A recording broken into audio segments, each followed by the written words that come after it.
صلو علی الحبیب صلی اللہ تعالی علی محمد صلی اللہ علیہ وآلہ وسلم۔ رجب المرجب کی کیا بات ہے، جس کا ہر دن برکت والا اور ہر رات رحمت بھری رات ہے، لیکن 27ویں شب کی کیا بات ہے۔ 27ویں رجب المرجب کو جو بندہ نیک عمل کرتا ہے، علماء فرماتے ہیں اللہ پاک اس کو 100 برس کی نیکیوں کا ثواب عطا فرماتا ہے۔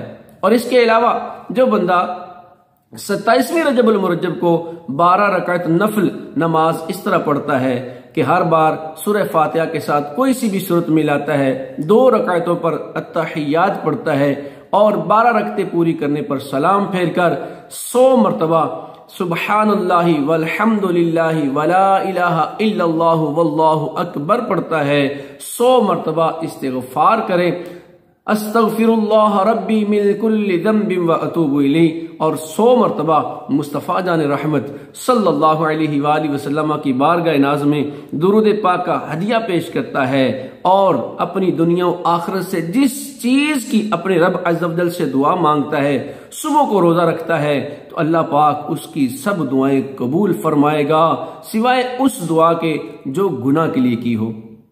آئیے شب بیداری کیجئے، 27ویں رجب المرجب کو اللہ پاک جل شانہ کی بارگاہ میں اپنی جبین نیاز جھکائیے اور صبح کو روزہ رکھیے، اپنے رب سے اپنی حاجات مانگیے۔ میرا رب بڑا کریم ہے جو حاجات کو پورا کرنے والا ہے، جو مشکلیں ٹالنے والا ہے۔ آپ کی جتنی بھی مشکلیں ہوں گی سب ٹل جائیں گی۔ آپ ایک بار اپنے رب عز و جل کا عظیم دروازہ کھٹکھٹا کر تو دیکھیے۔ اللہ پاک ہمیں رجب کی بہاریں نصیب فرمائے۔ اللہم بارک لنا فی رجب و شعبان و بلغنا رمضان۔